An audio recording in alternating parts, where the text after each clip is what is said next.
our family withdraw from trying to be accepted by anybody.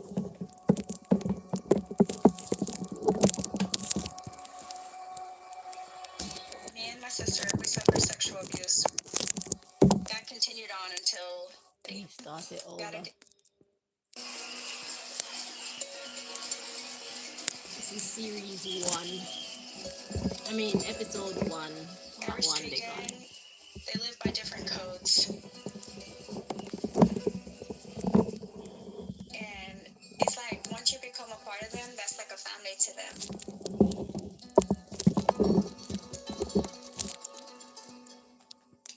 I'm eating.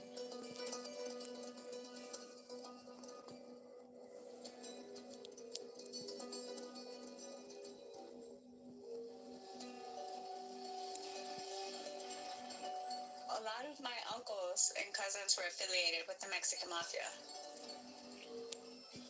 That intrigued me growing up. Seeing people who were around that and affiliated with that, you know, it's like something they live by.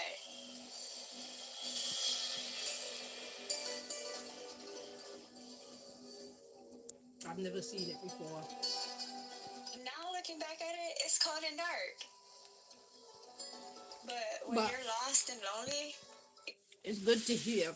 Ooh, it's good to hear from other people's perspective. She's basically a gang member. Let me show you. Yeah, she's basically a gang member telling her story. I've never watched it before, so you're listening to it for the first time, like me. So just learn from other people's lives or stories. Let's see what we get today. I just thought it was interesting because I always say it would be nice if somebody do a show like a follow up of people who commit murders and they get caught and they're sent to jail and stuff like that. It's good for somebody to start a show where they catch up with those people. I was saying that just last week and here we are. So it's good to see like how their life played out. But what I'm looking for is authenticity, obviously, because we can only learn from authenticity. If we allow Babylon to do these things first, we don't know how much of it is authentic and how much of it is just fiction.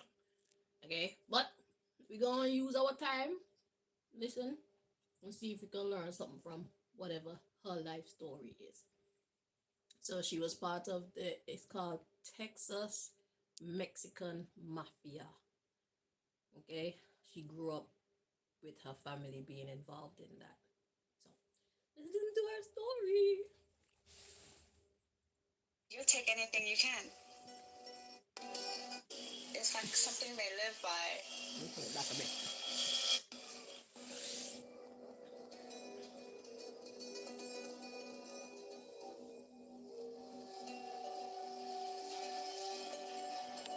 A lot of my uncles and cousins were affiliated. I'm not watching any more of the Murdoch Empire because I'm not giving them any more of my genius for free. If I watch it, I'm naturally gonna think of things and they probably want information. It's just like when they talk about the only way to perpetual independence is through profit. I was like, no, that's not correct. It's through partnership. Because now look how y'all falling apart. And you don't even want to work with each other. Probably don't even have friends and stuff like that that you could call on that you trust. Anywho, I'm not watching anymore because I'm too smart. I'm gonna see their flaws and then they're gonna do their dream magic and try to get in my mind to find out what I know, and then it's like getting free readings and shit like that. Nah, you want answers? I want money. So I'm gonna watch as much as I want to watch, and when I'm done, that's it. You go figure that shit out on your own. If you want my services, you pay me. I'm not watching no more of the Murdoch Empire. With the Mexican mafia. That's it. That intrigued me growing up. Seeing people who were around that and affiliated with that, you know, it's like something they live by.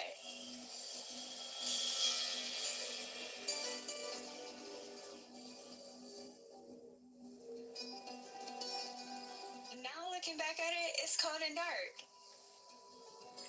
But when you're lost and lonely, you'll take anything you can, you know? I think we could all be dangerous people. People say you're a monster. I'm not sitting here saying I'm innocent. I just murdered somebody in cold blood.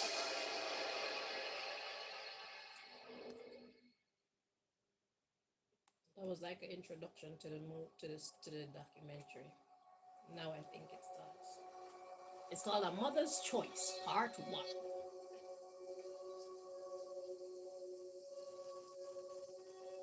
When my mom told me what had happened, I didn't believe it. I think she did what she did because she had 6 kids and she didn't think that there was no other option when there was.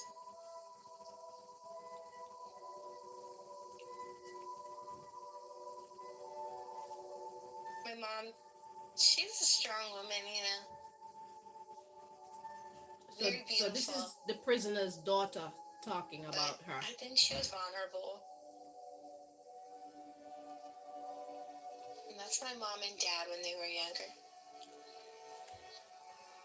In this picture, they look really happy, but this is when my dad would like beat my mom a lot. I'm glad she left her dad when she did, but she was stuck in a cycle that she couldn't get out of. And that led her to meet Daniel. I feel like if she wouldn't have met Daniel, she wouldn't be in jail for murder. That's for sure.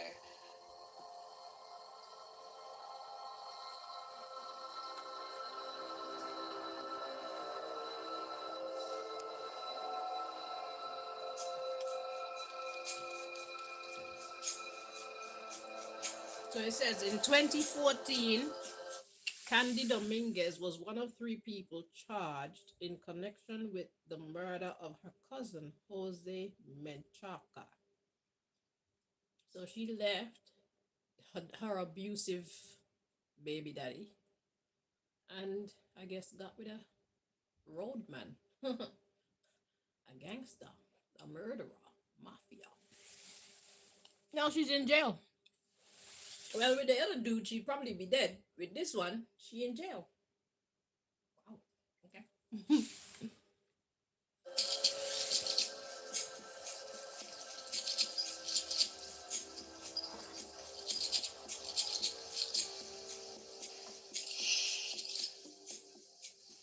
Hi, hello. Yes, I can see you. It's fun. One of these days, I'll get a computer and we could watch the video side by side. My name is Candy Dominguez. I'm incarcerated for murder, and I have a 30-year sentence. Might be on a different channel though, because I can't remember the password to this channel. Unless God wants me to.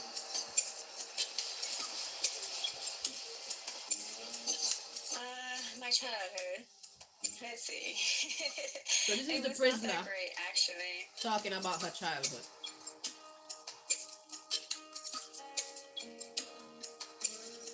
She was born in 1979. My father was a drug addict. He got addicted to heroin. My mother, she just looked out for partying. They would have parties in our backyard, and people would get drunk, and they would start arguing. Some people would stab each other, beat each other. So watching all of this, growing up, it just made us withdraw from our family, withdraw from trying to be accepted by anybody.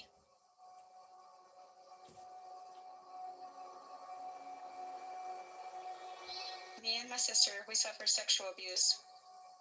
That continued on until we were about 7 or 8 years old. Once my parents separated, my sister, she was sent to live up north with my father. Got bounced around from household to household. I became like a nuisance to people. They didn't want to deal with me. So when I took to the streets, I was looking for acceptance.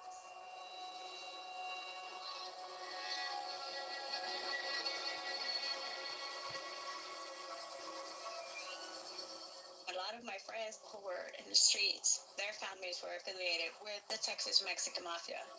And so I was involved with gang members and I sold drugs. It's like once you become a part of them, that's like a family to them. It wasn't a life to live, you know, it wasn't glamorous and fun like people made it seem. But when you're lost and lonely, you'll take anything you can. We slept wherever we were that night. If not, we would go steal a car and park in a parking lot. We'll just go park in there and sleep in the cars. And as long as you were alive when you went to sleep and you're alive when breathing when you woke up, then you're good.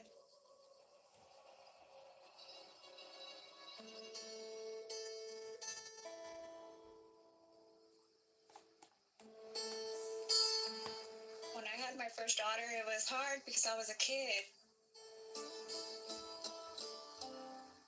My mother, she didn't want nothing to do with me. And everywhere I went to stay with, whether they were family or not, it's like these people didn't care. They give us a place to sleep on the floor, you know? And they were collecting welfare benefits off of us and still not even trying to help us, really.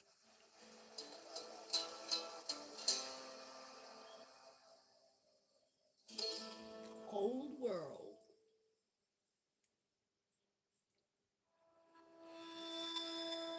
My cousin Jose, we would have starved if it wasn't for him. You know, he would go to McDonald's and jump in the dumpsters and get food that they would throw out and come back and give it to us so we can eat. So if it wasn't for him, we wouldn't have survived. He told us how to make it out of our struggles. How the hell you end up being involved with killing him then? Crazy. Eventually, once I started seeing the way he really was, I chose to keep my distance. I still had love for him. He's my cousin at the end of the day. And I tried to help him. And I told him, hey, Primo, that lifestyle ain't shit no more. That's not the way to live, you know? And he's like, oh, Primo, I'm trying, you know? Yeah, but not hard enough because he went right back to it. He was a gangster. He was nice to them, but he was a gangster. Okay. 6 months after the birth of her first daughter, Candy entered into a relationship with an older man she had met while on the streets. I need to read those I bits. first got involved with him when I was like 13 years old, going on 14. When I got with him, I just wanted to be settled in life. But it was a very dysfunctional relationship. He did a lot of drugs and he drank a whole lot. He cheated on me. He went back and forth with other women. He would physically beat me. He would verbally yell at me. Like, he was very emotionally abusive, you know? But I actually stayed with him for 22 years. In this relationship, Candy had a further 5 children. In 2014, after a decade of abuse, she finally left him.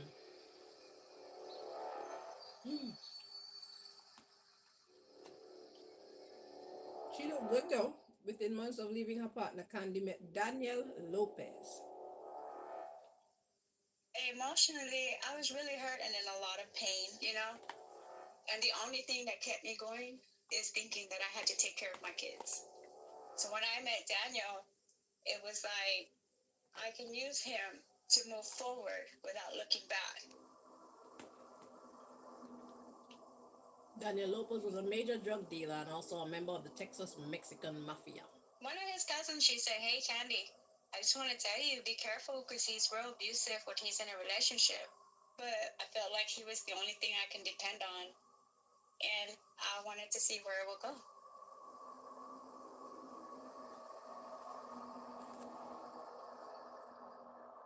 After dating for a month, Lopez began selling drugs to Candy's cousin Jose.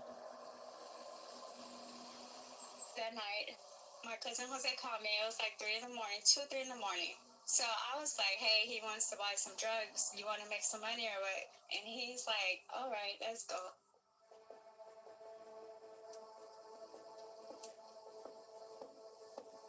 So we get there, and my cousin does not have the money for these drugs.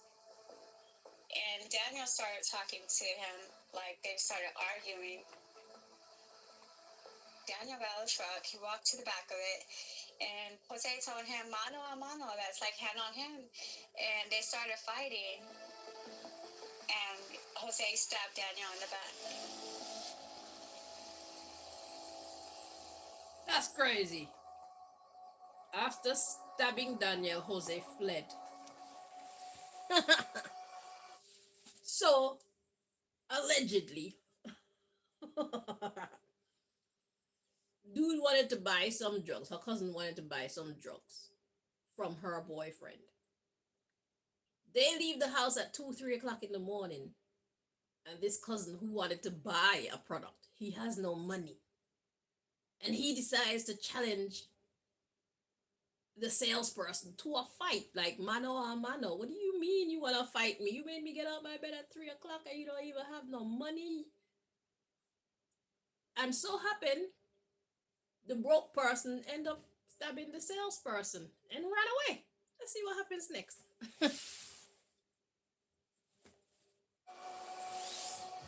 Daniel went to the hospital and his lung was punctured in 2 different places. Punctured his lungs. He pulled the IV out of his arm and we left the hospital. He was so angry. It's like he was thinking I set him up or something. Ooh. Okay. So yeah, I was worried.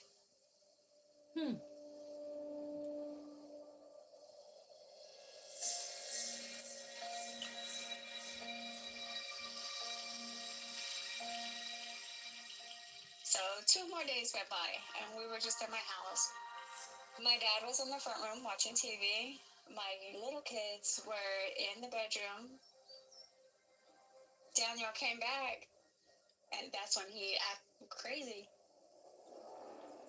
Because now her boyfriend think that she tried to set him up with the cousin. Daniel Lopez had arrived at the house with his cousin Gabriel Moreno, also a member of the same gang. Daniel, he kept telling me about my cousin, Jose, that he was going to kill him. He was going to kill him.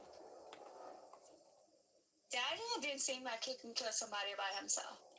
But around his cousin, Gabriel, he seemed like it was more, okay, he can do something because he had somebody with him. Daniel told me, you go find your cousin today, and if you don't, I'm going to kill you tomorrow. And he's like, today's the day, Candy. Today's the day you're going to help me catch your cousin. Okay. And I didn't feel like I had no choice. Wow. Imagine that. See how life can turn crazy quickly. Daniel Lopez sent Candy out to drive around the neighborhood and find Jose. They sent Gabriel's girlfriend with me. The whole time we left my house, she was on the phone with him. Daniel, he wanted to know what was going on at all times. So we go around the block and we found my cousin on the corner.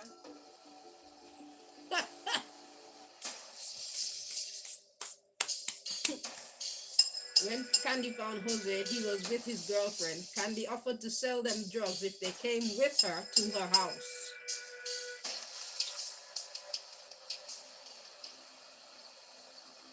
He agrees to go to my house. That's crazy. And we park in front of my house and he gets out. And him and Sylvia went first. Jose walked into my back room, through the dining room, into the hallway. He went into my bedroom. And he was shocked when he seen Gabriel. Pause. So, dude just stabbed the same person that he is about to go to buy more stuff from.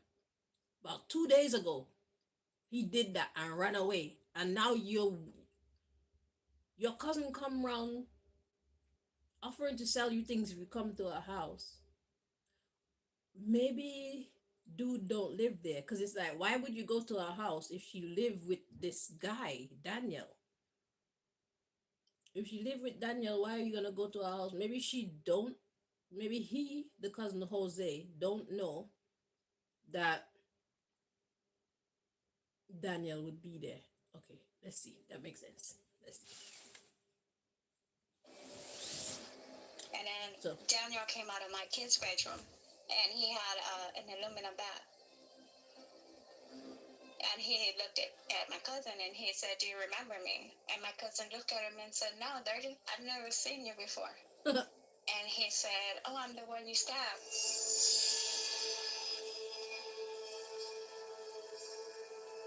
And then he hit him with the bat.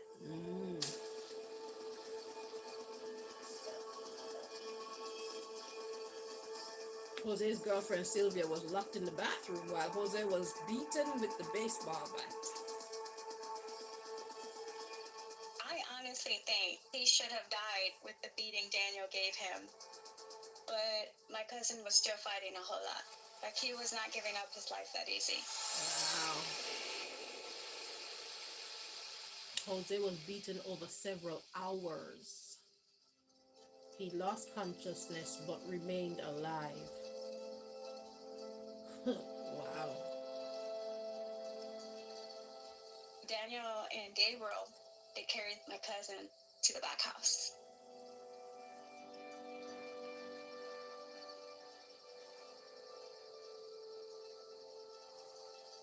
I didn't think Daniel was going to do anything more.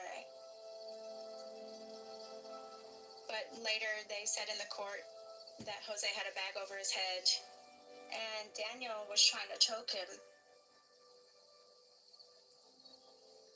And the next day when I went to the back house, yeah, he was dead.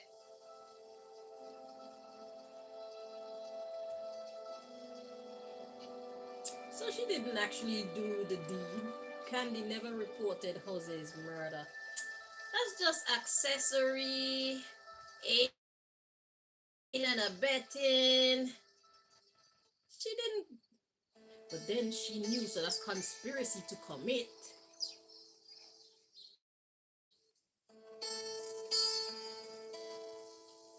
At least grievous bodily harm. So now this is Candy's daughter about to talk. The daughter of the woman who's locked up. Well, So one of these them. photos are before Daniel came into our life. I don't like to look at these photos that much because pictures could be deceiving. Because I mean, in some of them we look really happy, but there was 1,000 things behind the photo, you know. I'm Brenda Instagram. Gabon, and Jose Menchaca was my second On cousin, Facebook. and Candy Dominguez is my mother.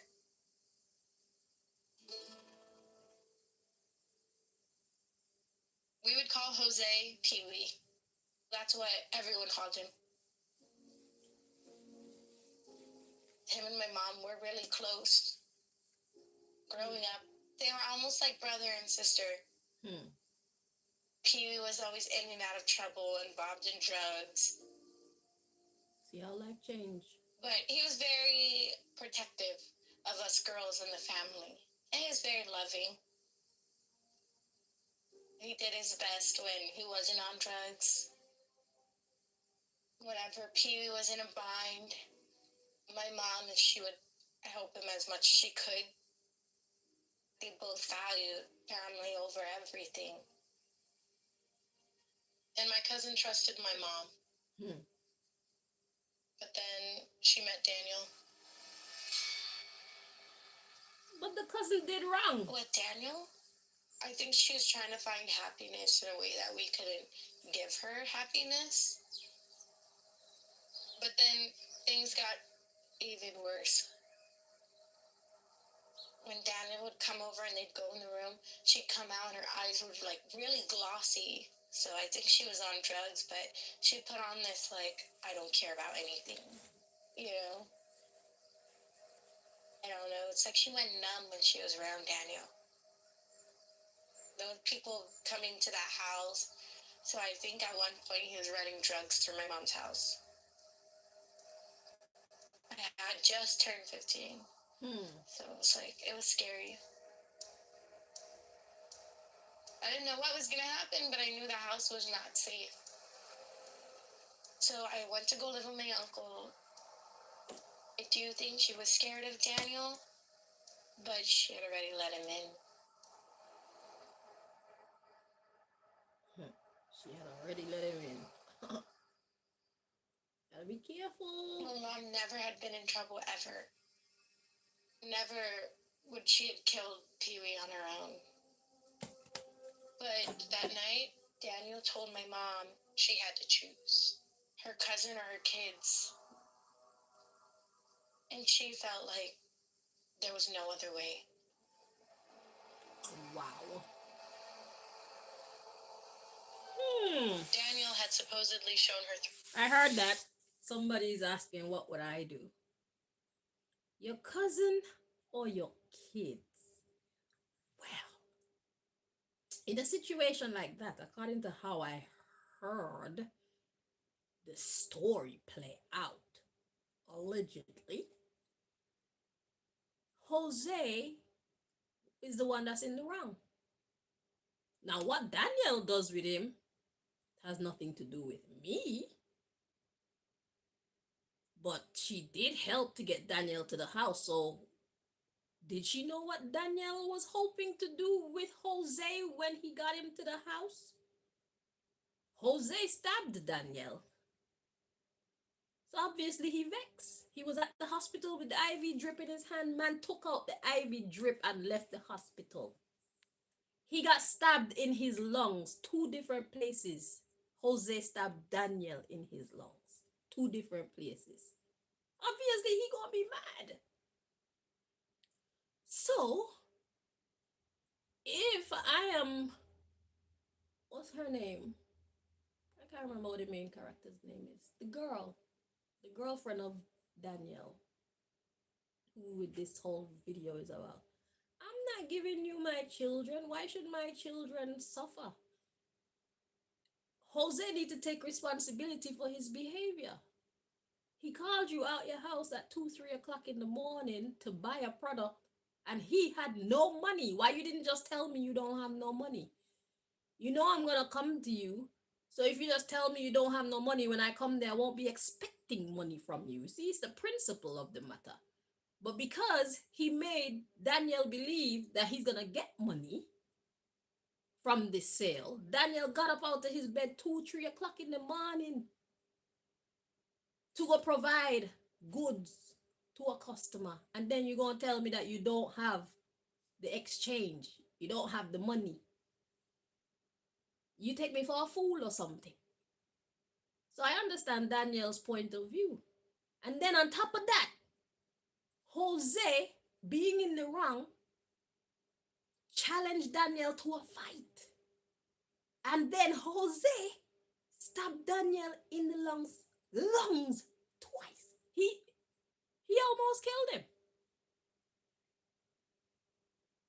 What do you think God would say about that? I don't know. I don't know. But as far as me being in the mother's position or the girlfriend's position, I wouldn't be offering my children. You tell me my children or my cousin shit. He need to take responsibility. He's a man. He know what he did. I'm not hoping for his death, but this shit need to stop. Because the vicious cycle is already rolling. So where will it stop? Just like that, people's life could just go crazy. Decisions. Whew. Decisions. This did happen over the span of like 2, 3 days. Their life just shifted. All started from a sale gone bad. Man didn't have the man's money to pay for the product. And he didn't, out of principle, let the man know, yo, I don't have the money now, but I'd appreciate it if you could wait until XYZ time. I'll have it for you. Communication. Honest communication. Let the man know exactly what he's walking into. I don't have your money, bruv. Sorry about that. Do you mind? No, he didn't do that. He called man out in bed, in warm bed. Comfortable warm bed. Where he lie down with the gal. Telling him he gonna pay him for his product, and then when he get there, he don't have the man money. What the fuck? But no, I'm not offering up my children. Jose need to take responsibility. That's how I would handle it. You crazy? My children? What they got to do with this? Let's see what else they say. Daniel had supposedly shown her 3 holes at that he had dug up. Eh? Yeah, let me go back a little bit. Felt like there was no one. Never would she had killed Pee Wee on her own. So this is her But daughter that talking. night, Daniel told my mom she had to choose her cousin or her kids. And she felt like there was no other way.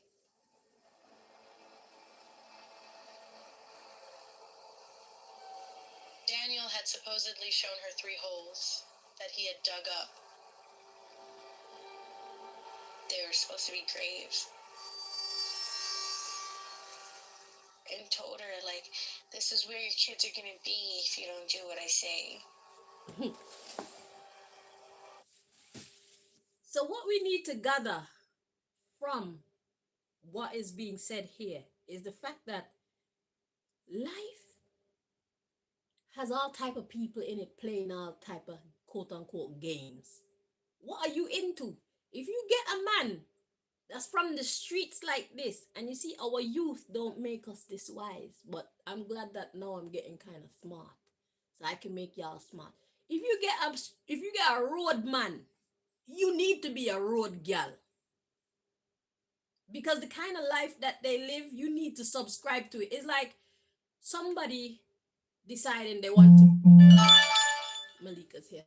Somebody deciding they want to be in the army. If you're gonna be a soldier, you know that death may be near. To be a soldier, you're open to death. To be a police officer, you're open to death. So this lesson that I'm getting here is be mindful of the kind of life that you allow yourself to get sucked into. If you're not that kind of girl, if you're not that kind of guy, stay away from that kind of life and them kind of people. Let me go open the door for Malika.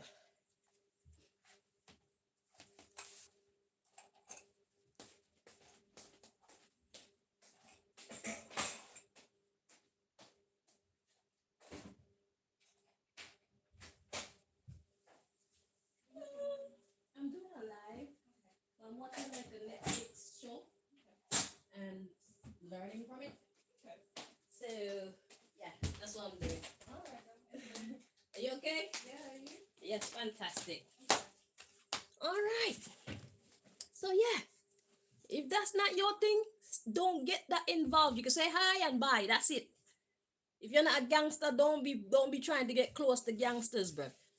Because whatever gangsters be up to, people that are real gangsters, they already made up their mind that fights can come at any moment, death can come at any moment, their people can get kidnapped or targeted at any moment. They know the life they live, they know the game they're playing.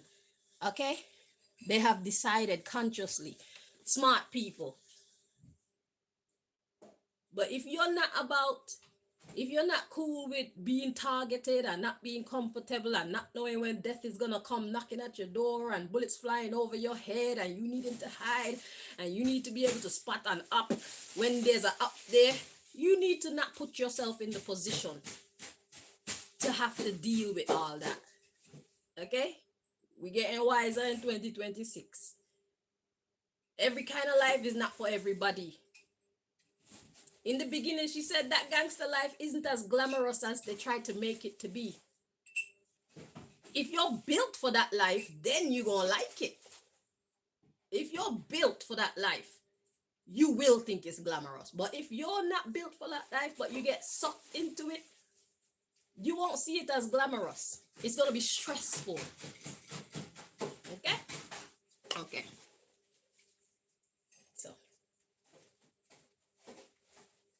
Sorry. Yeah, you're like plenty nice. I'm about to press play again. My thingy isn't that loud. The iPad not that loud. Thank you. All right. Yeah, it feels good out there. All right, let's go, guys. Let's press play. And that's when everything was set in motion to what was going to happen. The dude is already deceased. Jose is already deceased at this. Was it? No, because he said either your children or your cousin. So, Okay, so 7 days after the attack, police received the tip-off that Jose Menchaca had been murdered. Menchaca had been murdered. Officers were dispatched to Candy's home, that's her name, Candy, to search the property. Yeah, if I was Candy, I'm not afraid of my children. You're mad. Jose The need to night take that this responsibility. happened, we got called to a house to assist the murder division.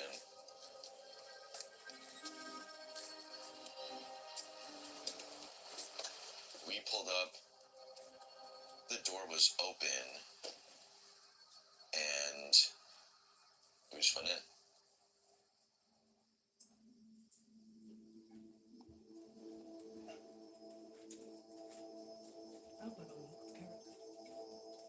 Everything smelled like, like it had been recently cleaned. Nothing looked absurdly out of place. But we realized that, hey, there's a back shed. So I remember going out the back door, and then as soon as we hit the backyard, that's when I smelled the body. So he didn't even... We immediately gave each other a look and said, hey man, we gotta go fucking check that shed. So when we got the door open to the back, we saw a Tupperware bin. And as we get closer to the Tupperware bin, that's when the smell got stronger and stronger and stronger. Wow. They didn't even move the body. I thought he had 3 My partner drinks. was the first one to open it, and then he moved around the black bag to confirm that it was a body, and it was in pieces in a garbage bag in a Tupperware box.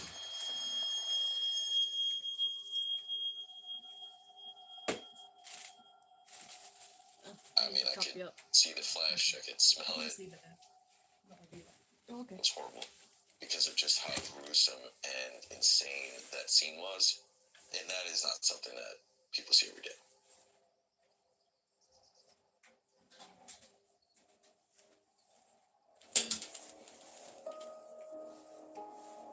Following the discovery, Candy's home was declared a murder scene.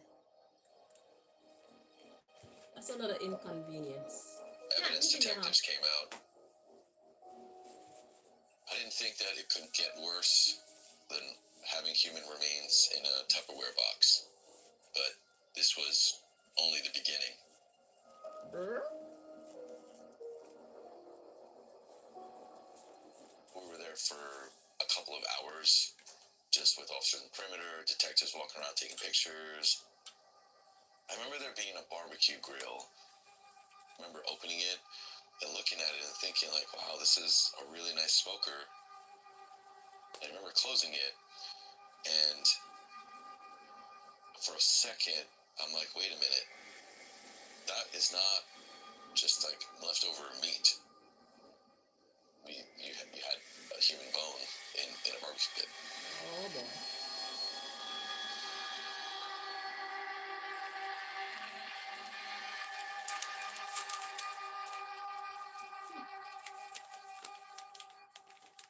The burnt remains were later confirmed as being those of Jose Menchaca.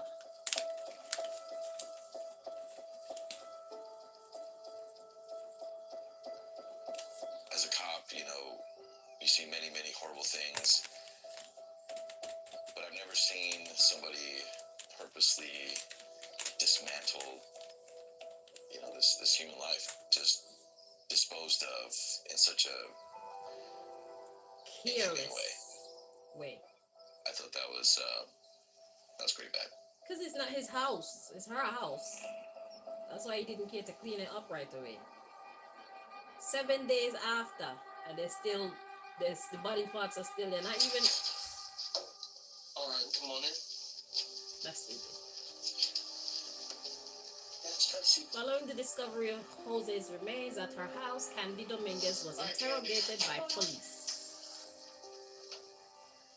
I mean, we have a body there at your house. I know what happened. Okay, I need to understand why this happened. Under questioning, Candy refused to identify who had killed her cousin. What were you afraid of? The whoever killed me. Who killed me before they killed my kids. You're the one that's innocent.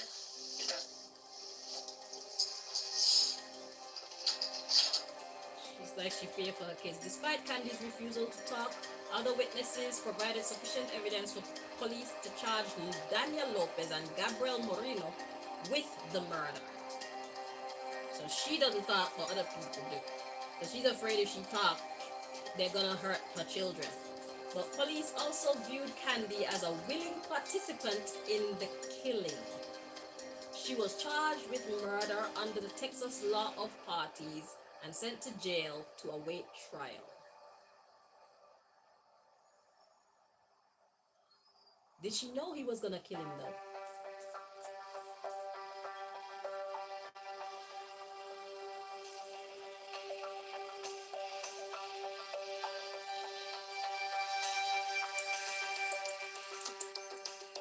In 2016, 2 years after the murder, the district attorney In San began. Antonio, this was a very big case I at think they that began time. the trial.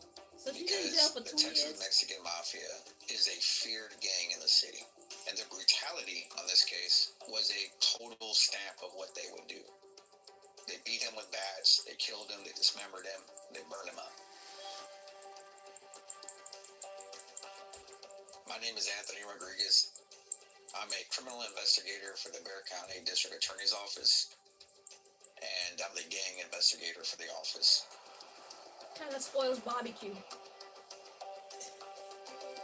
Can't get excited at every barbecue smell that passed through the air. The Texas Mexican Mafia has been rooted here since the 80s, and they operate off of the I-35 corridor, the highway which runs from Mexico all the way up to Canada. And that's a major route for drugs, for human trafficking, and because of that, they've actually declared San Antonio as their capital. And the primary actors in this case, the defendant and the victim, are both affiliated with the Texas Mexican Mafia.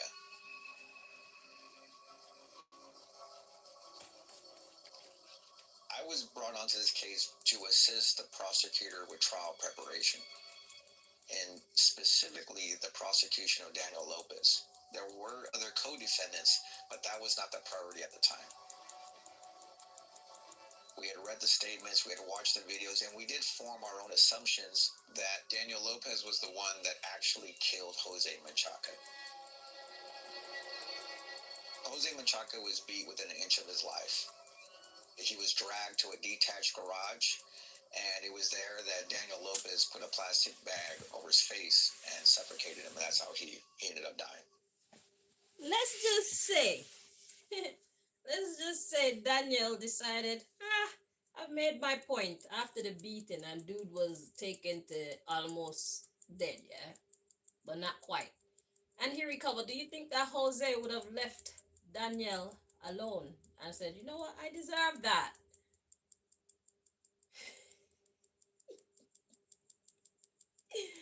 I don't think so. But did Jose know that he punctured man's lungs though? But Jose is well out of order. He was very out of order. Everything that he did was out of order. No discipline, no code of good conduct whatsoever. Everything was just out of order. So I ain't gonna say God was doing the earth a favor, but let the dead bury their dead. Let evil destroy evil. Shit, we need to just stay out the way. Okay. We put God before, after, behind, on top, underneath, inside, diagonal from us. Yeah. Keep God in our midst. And let the world do what it's gonna do. So Daniel said, now I'm gonna finish this Daniel. deal. So meet again. Daniel Lopez is a member of the Texas Mexican Mafia. However, he's not just a member, he was a ranked member. I had Pee-wee, who was dead, Okay? I have all this evidence that's been recovered when I ran the search warrant. He had prior felony convictions, and when you look at a criminal history of a person like this, it's no surprise that they would commit murder. But Daniel Lopez was uncooperative. He would not talk to us. Man, a real bad man.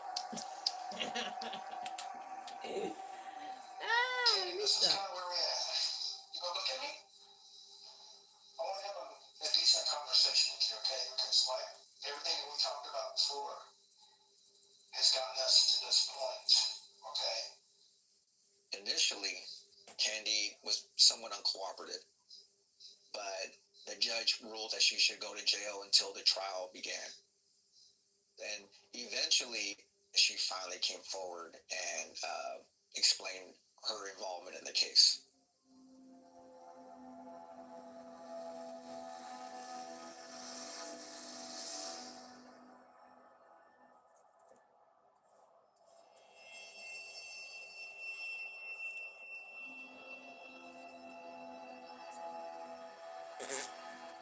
Rubbish. Kenya Dominguez said that she was told by Daniel Lopez that if she said anything, if she went to the police, she would end up just like Jose Menchaca. Tobacco. And she had every reason to believe his threats. So learning her role in this case was shocking to me, but at the end of the day, it wasn't a stretch to think that the only female that was surviving in that house at that time would participate in the disposal of the body. Shit, she participated in more than that. So you had Daniel Lopez, who killed Jose Menchaca.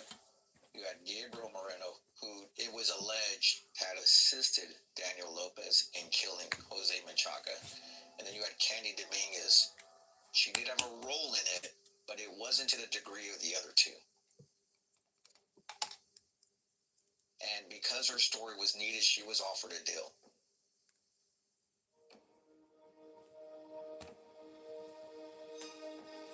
Candy Dominguez agreed to plead guilty to and testify against both Lopez and Moreno, but she would still be facing a prison sentence herself. The prosecutor made it very clear that Candy was party to this crime, and she is looking at going to prison. I have to agree with that. Several people in our office felt that she likely acted in duress. And that's how I felt after I read the reports, after I watched the interview. I remember feeling this, this poor lady. She had no choice but her kids are in the other room. This murder took place. His body's left at her house. She can't call the cops. She's afraid of what's going to happen. So she's forced to have to act. And she was afraid of him.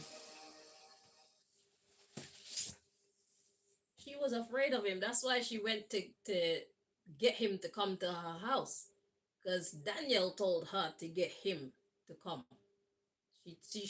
He told her, go find your cousin and bring him.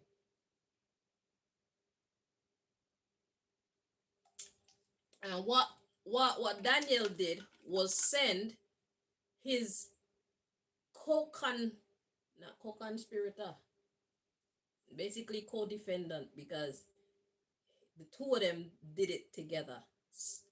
So Daniel sent the other dude's girlfriend with Candy to make sure they're on the phone all the while so they could hear everything. So there was a lack of trust there. So I could see Candy did do it under some kind of duress. It's either that or the story would have gone very differently. How different? I don't know. And you see, it's all because of who she associate with. It's her cousin. It's her cousin, bruv. That's crazy.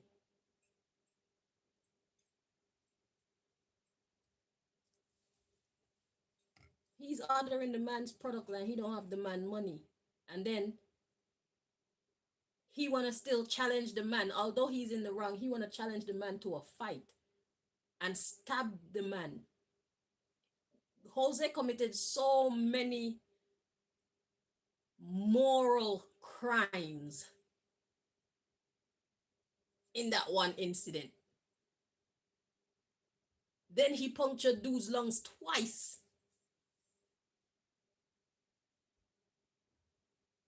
Shit. God had to do something about this Jose character. He's a nuisance.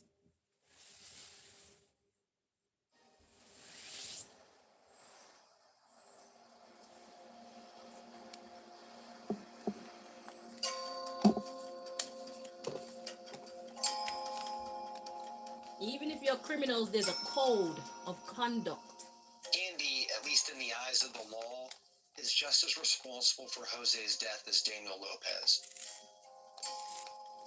But in cases involving a gang like the Mexican Mafia, the most common issue you will encounter is uncooperative or reluctant witnesses. So a plea agreement had been made with her in exchange for cooperation and testimony in trial. Candy Dominguez was a key player in this because of the fact that she is just so open and honest in how she talks about what happened to Jose Menchaca. My name is Joshua Summers. At the time that I got involved in this case, I was a prosecutor with the Major Crimes Unit. And that's how I became involved on the Daniel Lopez case.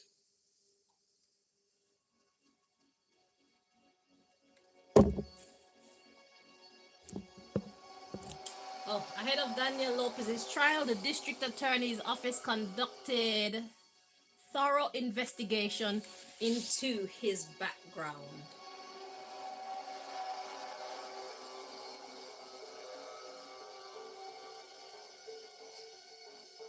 Daniel Lopez had a lengthy criminal history.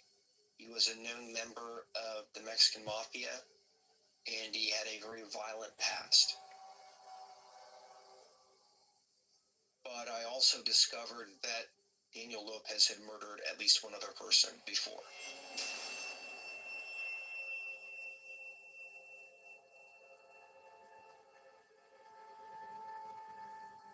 We learned that a woman named Dominique Hernandez had been reported as a missing person. She was known to be dating Daniel Lopez. As I began to delve into the case, we were able to track down a woman that had seen Daniel Lopez burn all of Dominique's remains. Burn all Not of unlike that of Jose, she was dismembered and her remains were completely burned. Wow. Further investigation uncovered DNA evidence revealing that Dominique had been shot prior to her body being burnt. Ultimately, Daniel Lopez had not only murdered Jose Menchaca, but he had also murdered Dominique Hernandez. So when you talk about who Daniel Lopez was, when I say that he was evil, I don't use that word lightly. Daniel Lopez sits alone, flanked by numerous armed bailiffs and deputies, listening to testimony from multiple witnesses who say Lopez violently murdered and burned the remains of Jose Menchaca. In June 2018, Daniel Lopez went on trial for the murder of Jose Menchaca. Jurisdictional restrictions meant he could not also be tried for the murder of Dominique Hernandez. Multiple witnesses say Lopez shot and killed his girlfriend, 24-year-old mother of three, Dominique Hernandez, 2 months before Lopez violently murdered and burned the remains of Jose Menchaca. Really? However, details of Dominique's murder were permitted to be included as evidence during Lopez's sentencing. Explaining to Dominique's family that there was not going to be a trial was definitely a hard thing to do, but we were at least able to tell the story of what happened in that punishment phase of the murder of Jose Menchaca to ensure that justice was done. On June 5th, 2018, Daniel Lopez was found guilty of the murder of Jose Menchaca and was I sentenced thought to that someone Chaca to ensure that justice was done. life in prison. I evil and bad as Daniel Lopez certainly deserved a life. So that part where they say they, because of jurisdiction restrictions, they can't try Daniel for the murder of the girlfriend who went quote unquote missing, but they're using details of that story to help to convict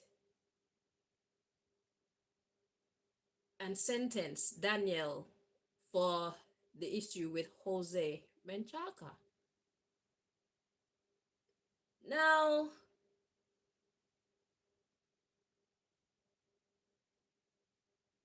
is there anything documented to say that they have done investigations and know with certainty that Daniel is responsible for the missing girlfriend's demise and uh demise and like whatever they call that thing that they do to the body? He basically cut her up and burnt her body as well.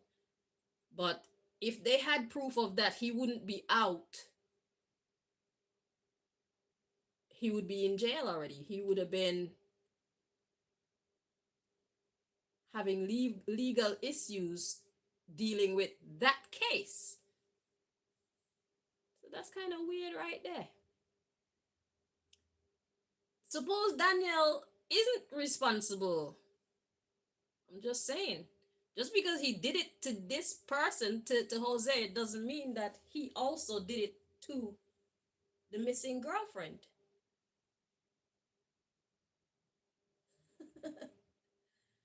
That's kind of double standardy, isn't it? Anyway. Sentence. Daniel Lopez designed a plan to exact revenge against Jose Menchaca. And he had Candy Dominguez help lure Jose over to her home so that Daniel Lopez could carry out that plan to murder Jose Menchaca.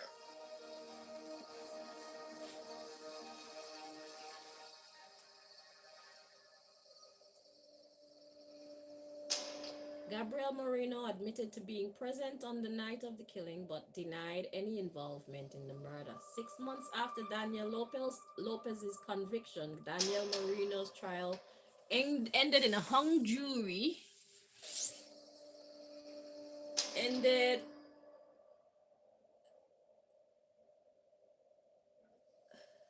Six months after Daniel Lopez's conviction, Gabriel Moreno's trial ended in a hung jury and he was acquitted. Candy Dominguez would be the last of the 3 defendants to face sentencing. Candy never tried to make excuses for what happened. Never. She said, I'm taking responsibility for it. And you very rarely hear people who are charged say that. So it wasn't going to be a guilt or innocence case. But it's not black and white. It never is.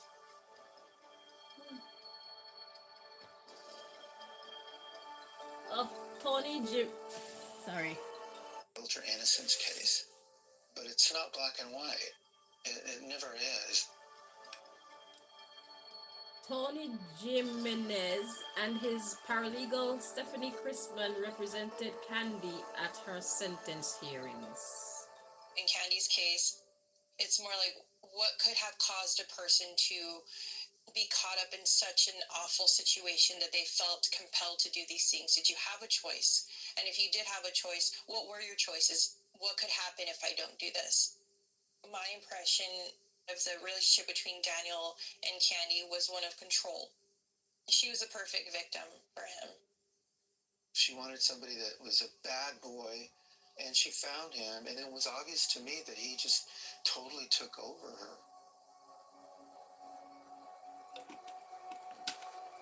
Under the terms of her plea deal, Candy Dominguez faced a maximum sentence of up to 30 years in prison.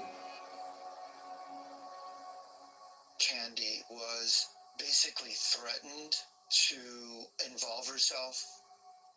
And if Candy hadn't lured her cousin to the house that day, Daniel would have made good on his threat to kill her and harm her children. Maybe. So we felt that we would be able to convince the court You don't know that for that certain. they should give her a more reasonable sentence, maybe 15 years. That's what our hope was. You don't know that for certain. I don't think the court was convinced. Because remember when the incident happened that night, she was thinking that Daniel would be thinking that she brought him there to set him up with her cousin. And like nobody ever said anything about all these things. So everybody is just kind of imagining things and moving off of what their imagination tells them. She don't have no proof that dude was gonna blame her. But she thought he would blame her. So if you're gonna get with a man like that, there's no trust at all there. Shit, for all we know, maybe she was trying to set him up. Maybe she was trying to set Daniel up with her cousin, but who knows? God knows.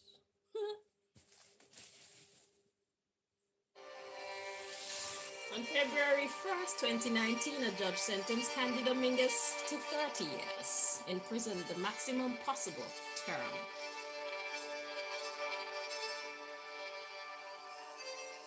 We were disappointed, but she was silent. She was stoic. So now what happens to her Her children? whole body language was a shutdown, was a silent figure in the courtroom. Are her children gonna grow up to resent her? The littler ones. The story is far from over. I would never make sense of what I did and what I took part in. So the best thing is to leave it where it's at and continue to move forward. That's all I can do. You know, because so many lives were affected behind the decisions we made that day. I do feel like I should have gotten time, you know? But I feel like they came for me harder than they did everybody else. What do you mean? Dude got life in prison.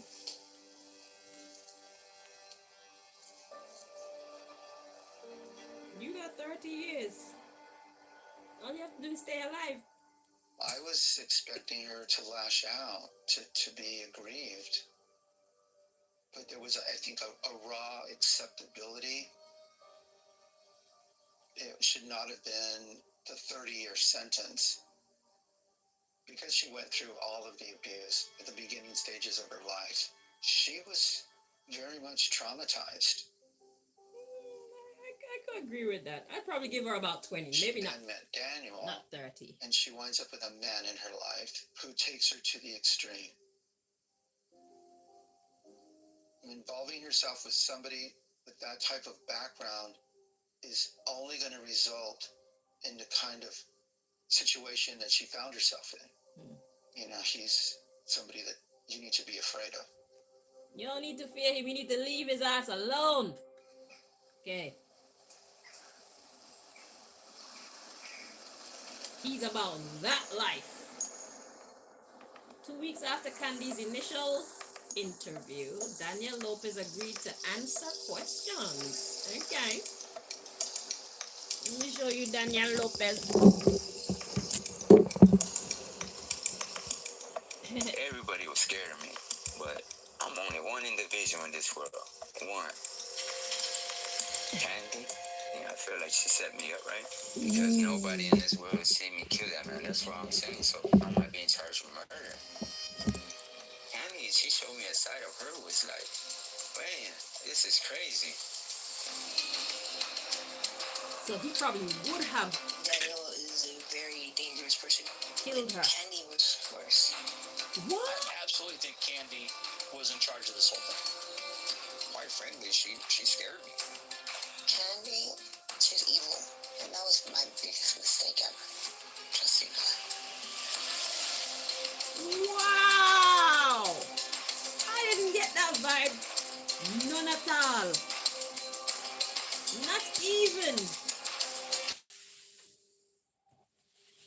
I didn't get that vibe from Candy at all. But some people are great pretenders. So they're trying to say Candy's the real gangster here. She tried to set dude up. Very interesting.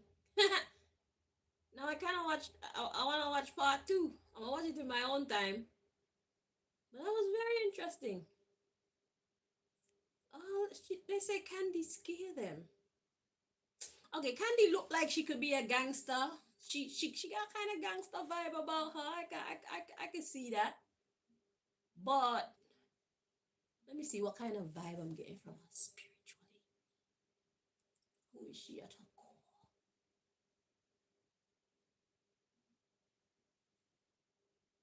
Well, she a gangster. Yeah, she a gangster.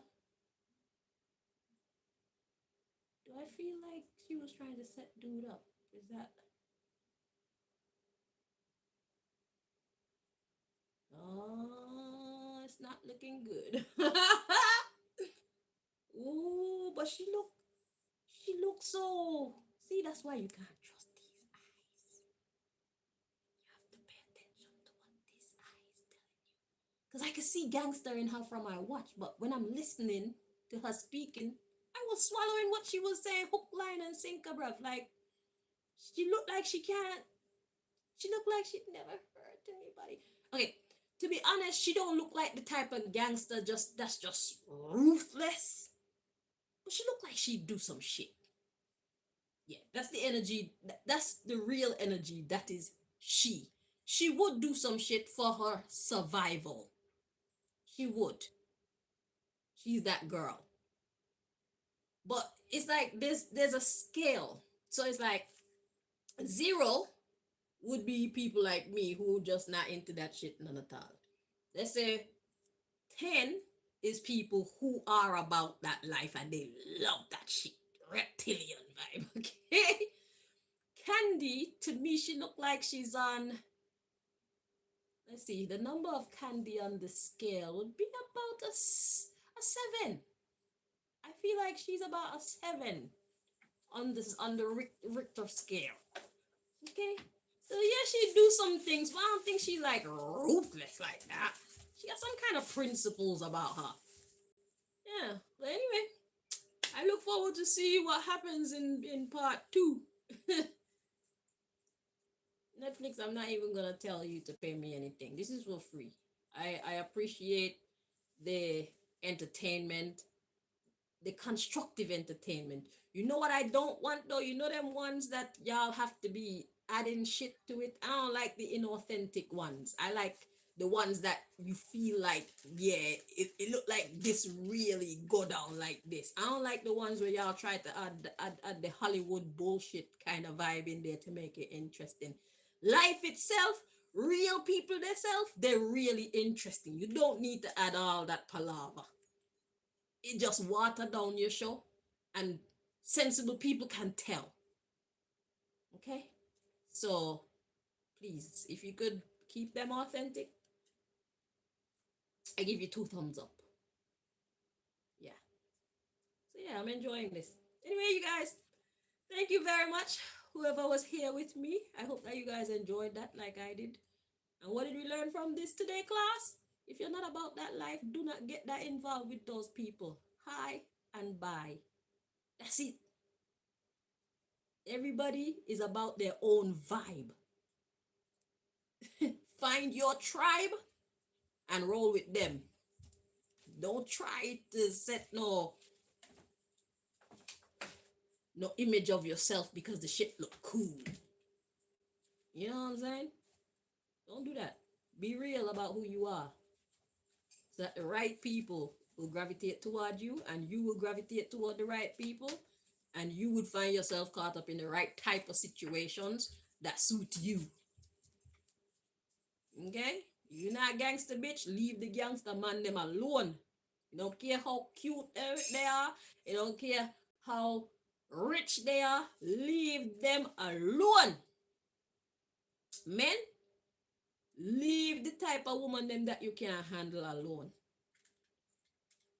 If you can't handle other men watching your women, do not try go after the type of women that you know get that type of attention. It's going to drive you bonkers. Leave them type of woman for man who can manage their woman being admired and approached by many men. Seriously. Know what you can manage, know what you're into, deal with the people who are into what you're into. Or else you're going to find yourself in some deep, deep doo-doo that you wish you never stepped in. Right. So, I wish us all well. Until next time. Bye-bye.